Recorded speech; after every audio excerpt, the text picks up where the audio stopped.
जरा सोचिए, आप सड़क पर चल रहे हैं। आगे एक इंसान खड़ा है। कपड़े शानदार हैं, लेकिन चेहरे पर तनाव है, आंखों में डर है और बोलने में हिचकिचाहट है। आपको क्या लगता है, क्या ऐसे इंसान को लोग इज्जत देंगे? शायद नहीं। अब जरा दूसरी तस्वीर देखिए।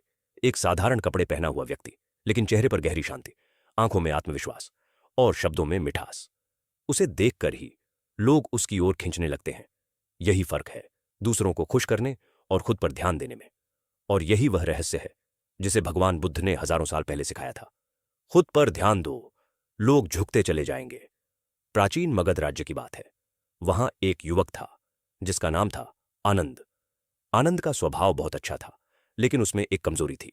वह हर किसी को खुश करने की कोशिश करता था, कभी पड़ोसी को, कभी रिश्तेदारों को, कभी दोस्तों को। अगर कोई कहता, तुमने यह काम क्यों नहीं किया, तो वह तुरंत वही काम करने लग जाता। अगर कोई कहता, तुम ऐसे क्यों हो, तो वह खुद को बदलने की कोशिश करने लगता।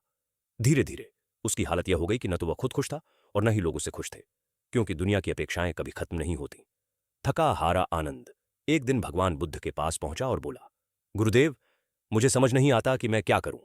मैं हर किसी को खुश करने की कोशिश करता हूं, लेकिन फिर भी लोग मुझसे नाराज रहते हैं। क्या मैं हमेशा गलत हूं? बुद्ध शांत भाव से उसकी ओर देखे और बोले, आनंद, यदि तुम यह सोचते हो कि पूरी दुनिया को खुश कर सकते हो, तो यह तुम्हारी सबसे बड़ी भूल है। लोगों की इच्छाएं सागर जैसी हैं, जितना पानी डालो कभी भरता नहीं। अगर तुम सच में सम्मान पाना चाहते हो, तो सबसे पहले खुद पर ध्यान दो। आनंद हैरान था। उसने पूछा, गुरुदेव, खुद पर ध्यान देने का क्या अर्थ है? बुद्ध ने समझाया, खुद पर ध्यान देना मतलब अपने विचारों को शुद्ध करना, अपने कर्मों को महान बनाना, अपने स्वभाव को मधुर बनाना। जैसे कमल का फूल कीचड़ में खिलता है, लेकिन कीचड़ को छूकर भी उससे अलग रहता है, वैसे ही जब तुम खुद को निखारोगे, तो लोग तुम्हारी ओर आकर्षित होंगे। तुम्हें किसी के पीछे भागने की जरूरत नहीं पड़ेगी, बल्कि लोग खुद तुम्हारे पास आएंगे। बुद्ध ने आगे कहा, सूरज कभी यह नहीं सोचता कि किसे रोशनी दूं और किसे नहीं। वह बस चमकता है, और जब वह चमकता है, तो पूरी दुनिया उसके सामने झुक जाती है। तुम्हें भी वैसा ही बनना है।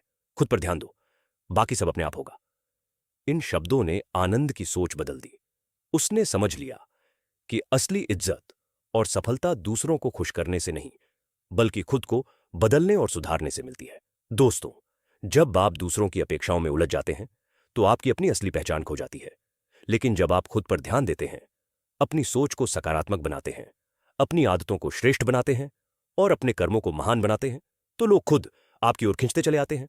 लोगों की नजर में इज्जत पाने का सबसे आसान रास्ता यही है, पहले खुद को जीत लो, फिर दुनिया अपने आप झुक जाएगी। तो दोस्तों, अगर आज भी आप यह सोचकर परेशान रहते हैं कि लोग क्या कहेंगे, लोग क्या सोचेंगे, तो इसे आज ही बदल दीजिए। लोगों को बदलना आपके हाथ में नहीं है, लेकिन खुद को बदलना पूरी तरह आपके हाथ में है। याद रखिए, जब आप खुद पर ध्यान देंगे, तो आपका आत्मविश्वास आपकी सबसे बड़ी ताकत बन जाएगा। आपकी अच्छाई और आपकी रोशनी ही लोगों को आपके आगे झुकने पर मजबूर कर देगी। यही बुद्ध का अमूल्य संदेश है। खुद पर ध्यान दो, लोग झुकते